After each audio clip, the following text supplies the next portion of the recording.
Welcome to Jesus Changes Everything, a daily podcast dedicated to providing a fresh look at the ancient and glorious truth that Jesus not only reigns, but is busy about the business of bringing all things under subjection, that celebrates the wonder and the glory that he has been given all authority in heaven and on earth.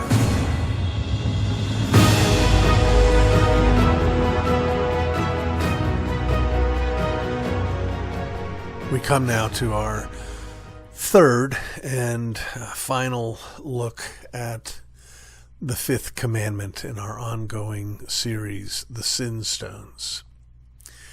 And if you recall, in the past, in previous segments, we looked at the nature of the promise that comes with this command, the simplicity of this command, and we looked as well at the breadth of this command. In part 2, we talked about how this is not something that sort of disappears out of your responsibility once your parents pass away. In this last segment, I'd like us to wrestle for a few minutes on this question. What do we do, however? How does this command apply to us when our parents are still alive, but we're no longer children? I mean, think about that word children and the different ways that we use it. If you, as an adult, if your parents were asked, how many children do you have? The moment the youngest of your siblings turned 18, your parents did not respond 0. The moment the youngest of you or the last of you left the house, they didn't say 0. We use that word children to describe those who are the offspring. You can be a 90-year-old child of someone, but we also use it to describe little ones. So does our responsibility as children in the first sense continue in the same context of our responsibility of children in the second sense? If it's true, and I think it is, that in some sense, a simple summary that's fitting and fruitful for children of this commandment is that we're called to obey, just like Ephesians 6:1. Children, obey your parents in the Lord, for this is right. Does that mean that when we're adults, we have an obligation to obey our parents? No, it does not. It does mean we have an ongoing obligation to honor our parents. Now, let's take a few minutes and unpack how both of those things can be so. And first, let me try to give a biblical defense of my first affirmation, that when we are adults, we do not have the biblical moral obligation to obey whatsoever our parents command. Why would I say that? Well, I would say that for this simple reason, that the Bible, while recognizing the value and the virtues of a multi-generational view of a family, and in some ways sort of rejecting a radically isolated nuclear view of the family, nevertheless does recognize the individuality and the uniqueness of each individual family, even when there may be grandparents or a patriarch or something along those lines. That is to say, when a man and a woman come together, they form a new family. And the head of that family is the husband. It's not the husband's daddy. It's not the wife's daddy. It's not the husband's or the wife's mom. The husband is the head of that house. And the buck ultimately will stop with him because, again, a new family has been established. So, what about what happens when Well, they don't marry. Well, I want to be very careful here. I don't want to take the position that when the government affirms that you're an adult, or you've turned 18, that now you do whatever you want. In fact, I would argue that even if you're not, if you are over 18 and you are living at home, you still have the same obligation to obey your parents. Now, your parents should not be micromanaging you, of course, but nevertheless, you do have that obligation, and they're still the head of their home, and as a part of the home, you're under that authority. So I don't want to say that. On the other hand, I don't want to say that if you're single, you always have to honor or obey your parents, which brings us finally to, well, what happens afterwards? What happens after you get married? How do we keep this commandment if we're no longer at home, if we are married, if we do have our own family? Well, one of the ways we do that, we talked about last time, we honor those who are in authority over us wherever we are, whether it's the government or whether it's our boss or whatever it is. But the other thing is that we honor our parents by treating them honorably. You know, there have been multiple times in my adult life where I had major decisions to make. Do I go to this school or not? Do I take this job or not? Do I buy this house or not? Who do you think I'm going to turn to for counsel? I'm going to turn to my parents. And I'm going to value their counsel. I'm going to weigh their counsel, but I am not going to feel an obligation to follow their counsel, because I'm the head of my own home. Now, let me finish with just a very practical question that more and more folks are having to face. What do we do when we seek to honor our parents, and our parents don't want to honor our authority? What happens when parents seek to undermine the authority of parents over their children? That's a tragic thing. It's a terrible thing. And it may be a thing where you need to provide some space and some boundaries. But there's an even more common practical question. What do we do when our parents are aging and they're needing more and more care, and our life has brought us someplace far from them? They don't want to leave. They don't want to move. Do we have an obligation to pack up and move to take care of them in light of this commandment? Well, I think it's a beautiful thing, a wonderful thing, a fitting thing when children become caregivers to their parents. That's wonderful.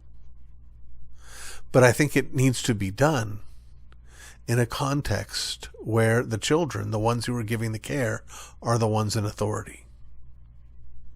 It might be hard, it might be unpleasant, but it might mean that in order for you to honor your father and your mother, you're going to have to say to your father and your mother, you need to come where we are. I know you'll miss your friends. I know you'll miss your life. I know this will be hard. I know that'll be hard. But we're here and eager and ready to help you here.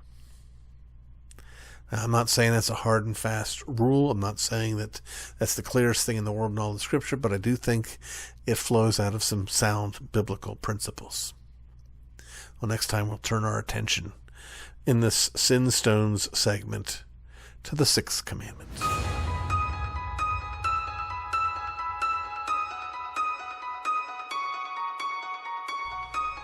It's a perennial temptation, something we all face, even though so often we'll make the mistake of claiming that all sins are the same, misunderstanding the biblical truth that when you break part of the law, you break all of the law, misunderstanding the biblical truth that every sin is worth eternal damnation.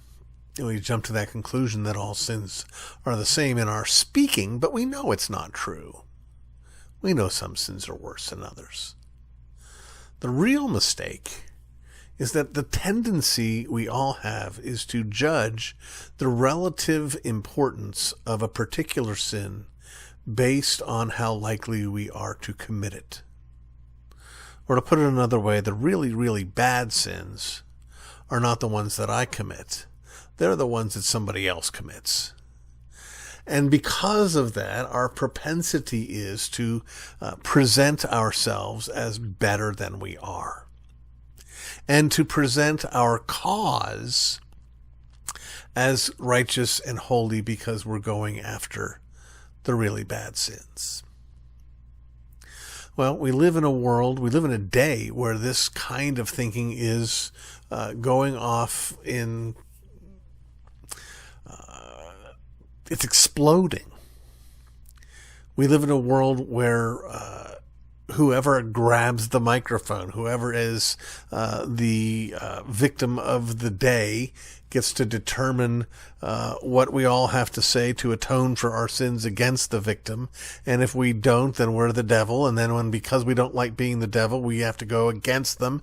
And so we have people yelling about Black Lives Matter and then Blue Lives Matter, and everybody wants to decide which side they're on.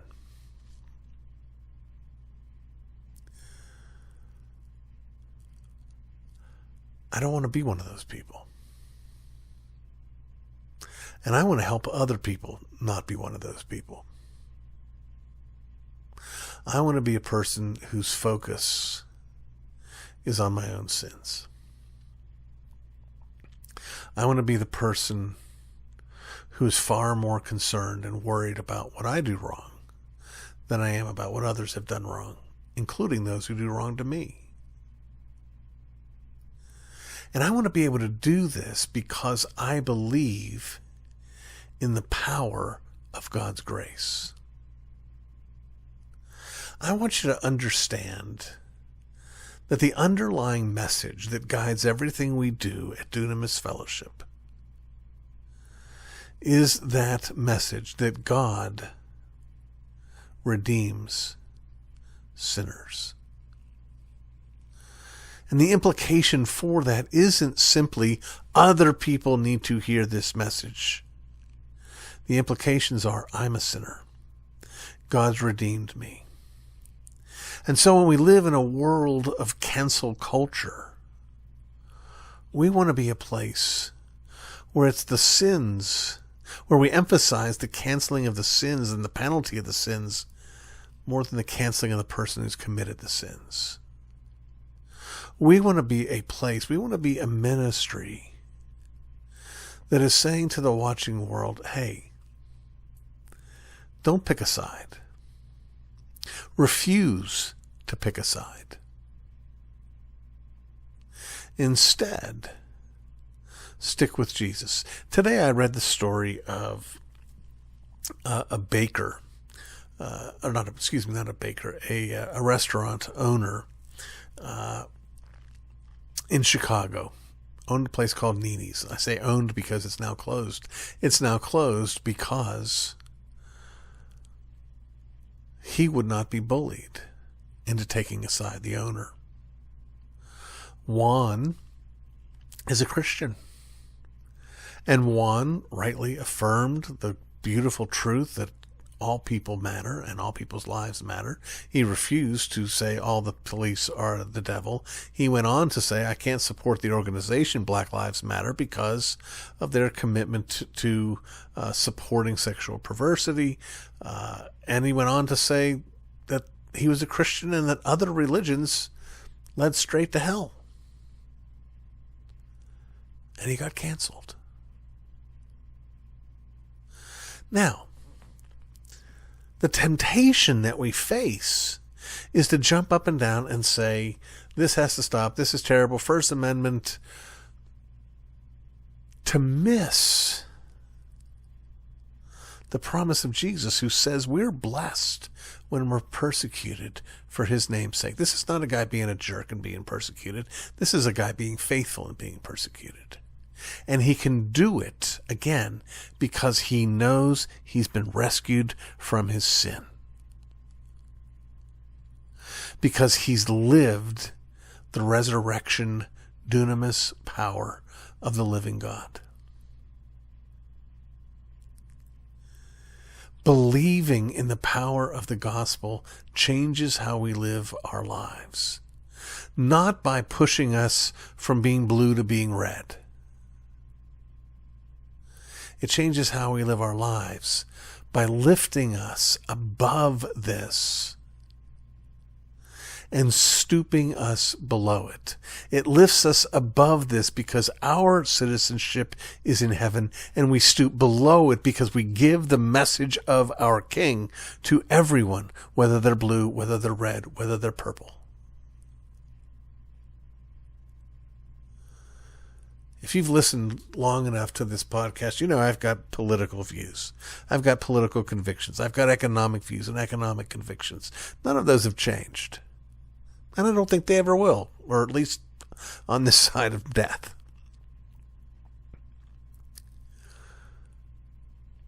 But I do want to be committed to recognizing where the power is. What we need is not more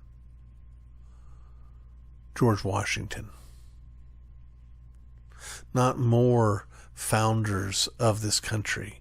We need more of the founder of reality. We need more Jesus. It's Jesus that changes everything. It's Jesus we need to be committed to, talking about, looking to, resting in, rejoicing over, thanking, praising. And that's what we want to be about. And that's why, again, we're looking for partners. People who want to come alongside with this message, who want to help us proclaim to the living world that Jesus does change everything. And that the only side we're on is God's side. And we got there, not because of our wisdom, not because of our insight, not because of our politics. We got there by His grace. Will you partner with us? As always, head to rcsprouljr.com. There's a donate button. You can establish a monthly gift. You can give a one-time gift. Any gift is welcome. Spread the word. Tell your friends. Prayerfully consider coming alongside. Thanks for listening.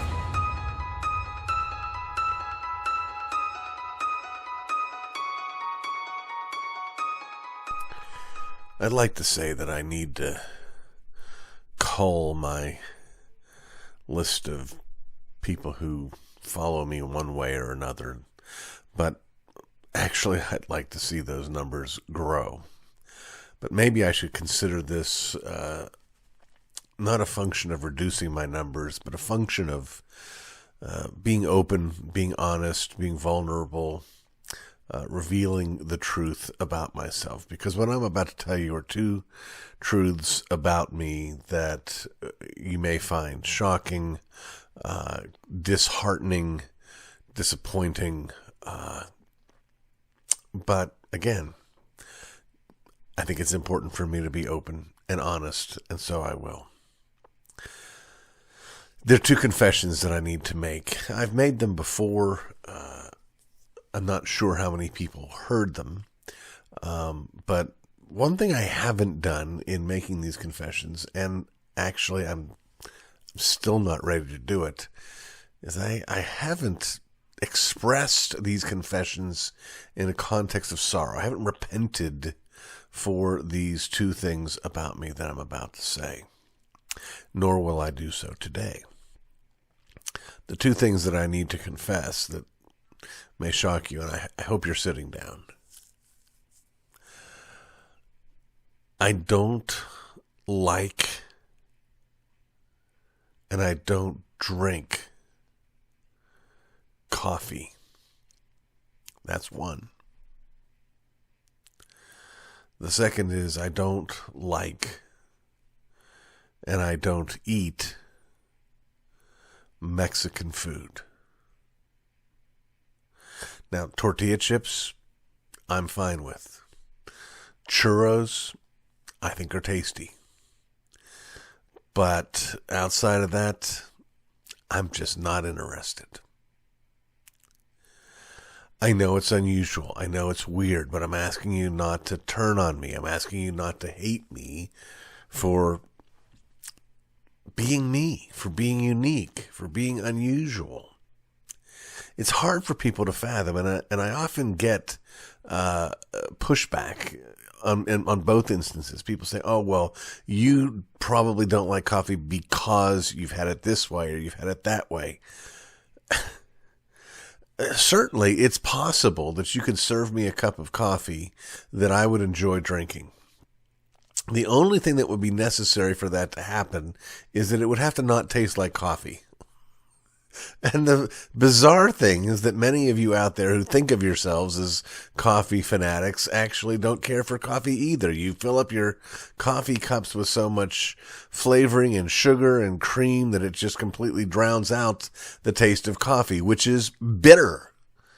In fact, I typically call coffee bitter beans and water. Who would want that? I don't understand it. Never have, never will, don't want it, can't imagine I ever would want it. Now, I can drink it. I've had coffee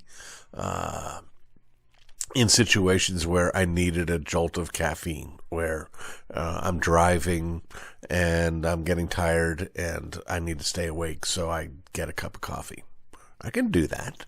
I can choke it down. But I'm really getting a cup of caffeine and taking my medicine like a big boy. But that caffeine, too, by the way, is one of the things that I don't like about coffee. I always feel like however, unless I'm in a road trip situation, however difficult I might find it to stay awake, I'd much rather have that problem than the problem of trying to go to sleep. And so anything that's going to wake me up, unless it's a road trip situation, I don't want anything to do with.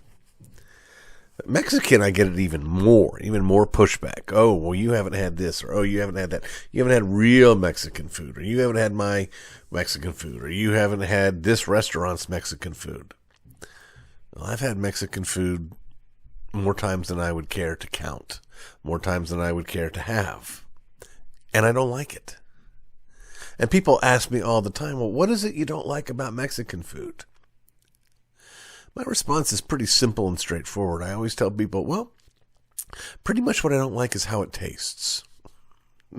It's not a function of the texture. It's not a function of associations in my mind. It's the taste I don't care for. That's pretty well how I judge all the food that I like. And by the way, it's not that it's spicy. I love spicy food. I go through crushed red pepper like some people go through, coffee. I like hot Italian food. I like hot Asian food. I like hot food. I'm not afraid of hot food. But I don't like Mexican. Now, I've been blessed to travel in multiple parts of Central and South America. I've been to Brazil. I've been to Colombia. I have been to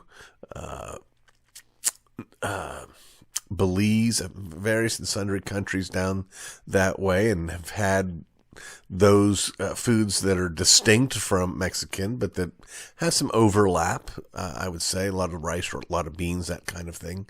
And what I find is that as close as it is to Mexican is how much I don't like it. The farther away it is, the more I'm willing to enjoy it. So does this make me a bad person? Is this something that will be cured for me in the new heavens and the new earth? Again, I love ethnic food. I love interesting food, unusual food. I am not a fearful eater. I'm not a person who can only have baked chicken and parsley potatoes, because anything more than that is just too wild for me. That's more like my father. When I was growing up, we never had an onion or a clove of garlic in our house because there was just simply no need, because my father wouldn't put up with it. But that's not me. I'm a foodie. I'm just not a Mexican foodie. So now you know the real me. Now I've come out of the closet. Now I have been open and honest. And by the way, I don't begrudge anyone enjoying either of these things, coffee or Mexican food. I hope you will. And I've even been known because I don't want to be a big fat jerk to, at least with respect to the Mexican, to, go with people who want to go to Mexican and get Mexican. I've eaten Mexican in people's homes. I'll have Mexican again before I die. But I'm not going to like it. I'm sorry. I just can't help myself. So, once again, now you know the real me. I hope you'll continue to tune in to Jesus Changes Everything. You've been listening to the Jesus Changes Everything podcast, a production of Dunamis Fellowship, the teaching outreach of Dr. R.C. Sproul Jr. If you've enjoyed this podcast, we encourage you to subscribe, which you can do at all the usual outlets, to tell your friends, and to spread the word. To learn more about the work of Dunamis Fellowship, please visit rcsproulJR.com. And join us next time on Jesus Changes Everything.